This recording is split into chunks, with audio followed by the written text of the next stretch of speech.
மிகவும் சீரும் சிறப்பாகவும் இந்த நாள் உள்ளது. அனைவர் மனதிலும் மகிழ்ச்சி. காரணம் சொல்லியா தெரிய வேண்டும்? மல்லிகை செடியில் பூ பூத்தால் தானாகவே மனம் வரும். அதுபோல ஜூலை மாதம் 15ஆம் நாள் வந்துவிட்டாலே நம் பெருந்தலைவர் காமராஜரின் பிறந்த நாள் என்று அனைவருக்கும் தெரியுமே. ஆமாம், எல்லா தலைவர்களுக்கும் பிறந்த நாள் வந்தாலும் நம் அரும் பெரும் தலைவர் காமராஜரின் பிறந்த நாளில் மட்டும் ஏன் இவ்வளவு மகிழ்ச்சி நமக்கு? ஆம், நமக்காக பள்ளி செல்லும் குழந்தைகளுக்காக பல அரிய திட்டங்களை வகுத்து செயல்படுத்தியவர் நம் தலைவர் அவர்கள்தானே. சரி சரி, நம் தலைவர் காமராஜரை ஏன் பெருந்தலைவர் என்று அழைக்கிறார்கள் தெரியுமா? தெரியும் தான், இருந்தாலும் அதை நம் ராதா மேம் வாயிலாக கேட்டால் இன்னும் கூடுதல் தகவல் கிடைக்குமே. ஆமாம் ஆமாம், நல்ல யோசனை. மேம், நீங்க எங்களுக்கு கொஞ்சம் விளக்கமாக கூற முடியுமா? அதற்கு என்ன குழந்தைகளே, விலக்கிவிட்டால் தான் போகிறது. நாடு சுதந்திரம் அடைந்தது. நாடு சுதந்திரம் அடைந்து விட்டாலும் நாடு என்னவோ வறிய நிலையில் தான் இருந்தது. ஏனென்று உங்களுக்கே தெரியும்.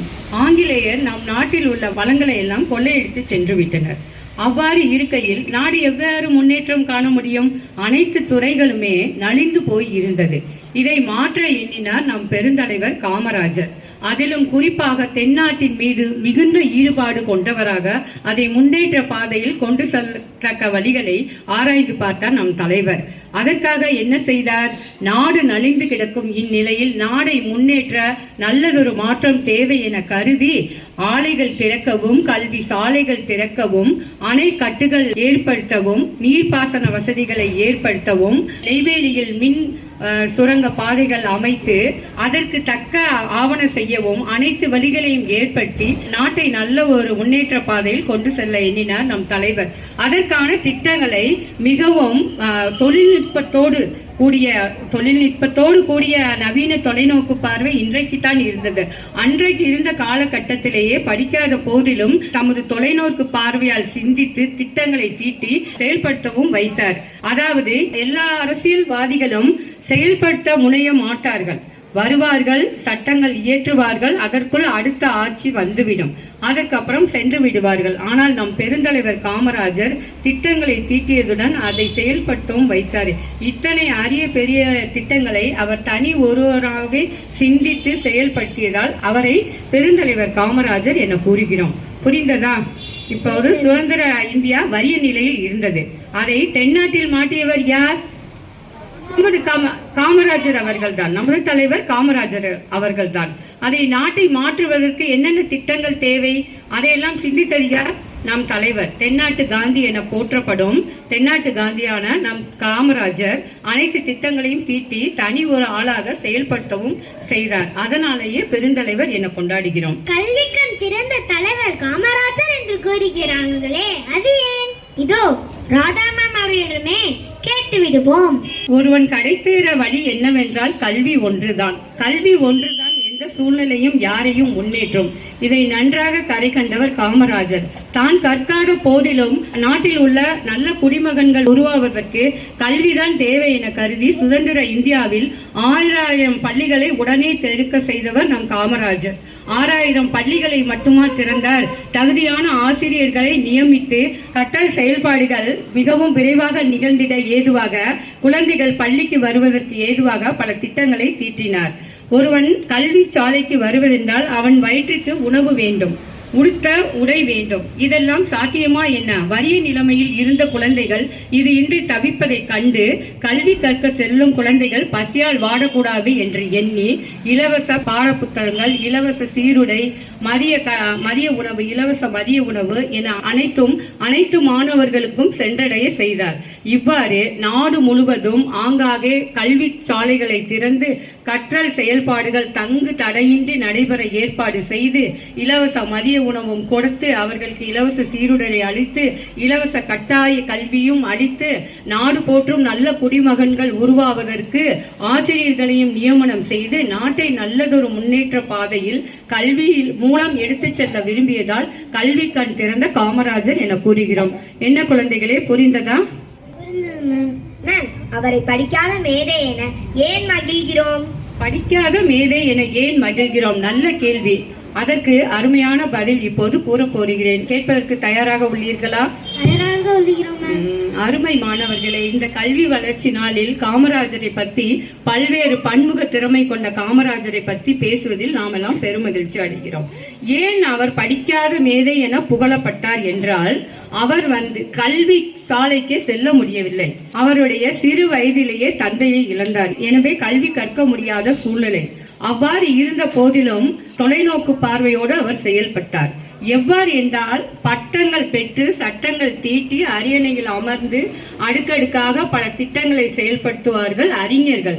ஆனால் படிக்காமலேயே இவ்வளவு பன்முக திறமைகளையும் தன்னகத்தே கொண்டு தொலைநோக்கு பார்வையுடன் இதை இவ்வாறு செய்தால் அது அவ்வாறு நிகழும் என்று அன்றே கணித்து பல திட்டங்களை செயல்படுத்தினார்.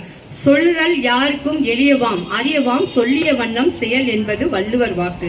அக்குறளுக்கு ஏற்ப தொலைநோக்கு பார்வையுடன் சிந்தித்து செயல்பட்டு தனி ஒருவராகவே அனைத்தையும் செயலாக்கம் செய்து வைத்தமையால் அவர் என்னவென்று அழைக்கப்படுகிறார்? படிக்காத மேதை என பார் முழுதும் போற்றப்படுகிறார். என்ன குழந்தைகளே, அறிந்து கொண்டீர்களா? அடுத்ததாக கேள்வி எதுவும்? மேம், கர்ம வீரர் காமராஜர் என கூறுகிறார்களே, அதற்கான பொருள்தான் என்ன? எங்களுக்காக கூற முடியுமா மேம்? அதற்கு என்ன குழந்தைகளே, கூறிவிட்டால் போகிறது. கர்ம வீரர் காமராஜர் என அனைவராலும் போற்றப்படுகின்ற காமராஜருக்கு என குடும்பம் குழந்தைகள் கிடையாது. எல்லோருக்கும் குடும்பம் குழந்தைகள் என அனைத்தையும் கவனித்துவிட்டு அதற்கப்புறம் தான் அரியணையில் ஏறுவர். காமராஜர் தன் வாழ்க்கை முழுவதையும் பொது நலத்துக்கே ஈந்தார். பொது வாழ்வுக்கும் பொது நலத்துக்கும் தன்னுடைய வாழ்க்கையையே அர்ப்பணித்தவர் நம் பெருந்தலைவர் காமராஜர் அவர்கள். அதாவது தன் தாயின் ஈமக்கிரிக்கு கூட கையில் காலனா கூட இல்லாமல் கையேந்தி நின்றவர் காமராஜர். கையேந்தி என்றால் எதையும் எதிர்பார்த்து கிடையாது. எதையும் நான் எதிர்பார்க்கவில்லை, என் கையில் ஏதும் இல்லை என ஏந்தி காட்டியவர் காமராஜர். நமது நாட்டில் இப்போதுள்ள அரசியல்வாதிகள் போல் அனைத்து ஆடம்பர சொகுசு பங்களா கார் என பவனியை வராமல் அவர் கர்மத்துக்காகவே கடமையை தன் இரு கண்கள் என கருதியதால் அவர் கர்ம வீரர் என அழைக்கப்படுகிறார். அதாவது இதை ஒரு நல்ல ஒரு மேற்கோள் மூலம் நேற்று நான் கற்க நேர்ந்தது நமது முதல்வர் அவர்கள் மூலம். அவர்கள் ஒரு கட்டுரை என்னிடம் தந்தார்கள், அதை பார்வையிட்டேன். ஆண்டிக்கு கூட திருவோடு இருக்கும், அதற்கு கூட வழி இல்லாமல் இருந்தார் காமராஜர். எனவே அவர் கடமை ஒன்றை மட்டுமே தன கண்ணென கருதினார். கடமை, கண்ணியம், கட்டுப்பாடு என வாழ்ந்து தனக்கென குடும்பம் அமைத்து கொள்ளாமல் தரணியிலே அவனியிலே தாரகைகளாய் பேச வந்த குழந்தைகளின் கல்வியே தன் கண்ணென கருதி அரசியல் வாழ்க்கை வேறு, பொது வாழ்க்கை வேறு, தன் குடும்ப வாழ்க்கை வேறு என எண்ணாமல் அனைத்தையும் பொது வாழ்க்கைக்கே பொது நலத்துக்கே தன்னையே ஈந்து அர்ப்பணித்ததால் அவர் கர்ம வீரர் காமராசர் என இன்றளவும் கருதப்படுகிறார், போற்றப்படுகிறார், புகழப்படுகிறார். இன்றைக்கு அவருடைய பிறந்த நாள் காணும் 123வது அகவையில் அவருடைய அருமை பெருமைகளை இவ்வாறு குழந்தைகளோடு பேசி மகிழ்வதில் நான் பெருமகிழ்ச்சி அடைகிறேன். என்ன குழந்தைகளே, உங்களுக்கும் மகிழ்ச்சி தானே? அவரை எந்த பெயர்களிலெல்லாம் அழைத்தார்கள்? சற்று ஒரு முறை கூற முடியுமா? படிக்காத மேதை, பெருந்தலைவர், படிக்காத மேதை, கர்ம வீரர், கருப்பு காந்தி, கிங் மேக்கர். பெருந்தலைவர் காமராஜ், கல்வி கண் திறந்த வள்ளல், கர்ம வீரர் காமராஜர், தென்னாட்டு காந்தி. அது போக கிங் மேக்கர் என்று சொல்லப்படுகிறது ஆங்கிலத்தில். அது தமிழில் சொல்வதென்றால் ராஜதந்திரம் உடையவர் என கூறுவார்கள். அதாவது ராஜதந்திரம் உடையவர்கள் தான் ராஜாவாக ஆசைப்பட மாட்டார்கள். அடுத்தவர்களை அரியணையில் அமர்த்தி அவர்களை பார்த்து அழகுற மகிழ்ச்சி அடைவதே ராஜதந்திரம் உடையவர்களின் பண்பு. அவ்வாறு படிக்காத போதிலும், படிக்காத மேதையாக இருந்த போதிலும் அடுத்தவர்களை அரியணையில் ஏற வைத்தார். 2 பேரை நமது ஷகில் குறிப்பிட்டு கூறினான். 2 பேரை முதலமைச்சராகி அழகு பார்த்தவர். அதனால் தான் அவரை கிங் மேக்கர் என கூறினார்கள். யார் அந்த 2 பேர்? 2 பேரை பிரதமராக்கி அழகு பார்த்தார். இந்திரா காந்தி, லால் பகதூர் சாஸ்திரி. இதற்கெல்லாம் பெரிய மனம் வேண்டும் அல்லவா?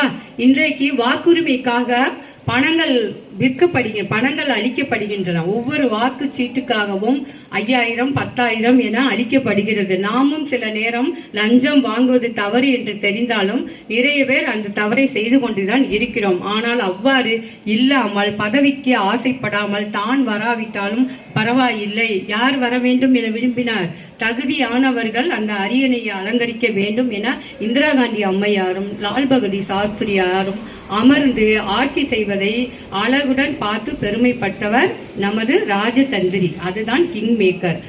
அதுக்கப்புறம் பெருந்தலைவர் காமராஜர். கல்வி கண் திறந்தவர். தென்னாட்டு காந்தி. தென்னாட்டு காந்தி என ஏன் அழைக்கப்படுகிறார்? தென்னாட்டு காந்தி, வடநாட்டுல காந்தி இருக்காங்க இல்லையா? கருப்பு காந்தி அப்படின்னு சொல்றது தவறு. காந்தியே கருப்பு தான். அதுக்கப்புறம் என்ன கருப்பு காந்தி? தென்னாட்டு காந்தி. அங்க வடநாட்டுல காந்தி இருக்காரு, மோகன்லால் கரம்சந்த் காந்தி. நமது தென்னாட்டில் இருக்கக்கூடிய இவர் காந்தியை போலவே அறவழியில் சென்று அனைத்து சாதனைகளையும் நிகழ்த்தினார். அவ்வாறு அறவழியிலேயே அமைந்ததால் அவரை தென்னாட்டு காந்தி என புகழ்கிறோம்.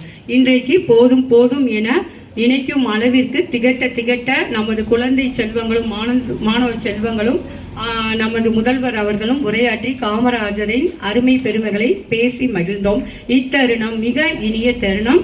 கிரேஸ் பப்ளிக் ஸ்கூல் மேன்மேலும் வளர இந்த கல்வி வளர்ச்சி நாளில் என்றென்றும் கடவுளை மனதார வழிபட்டு இவ்வுரையை நான் முடிக்கிறேன். நன்றி, வணக்கம்.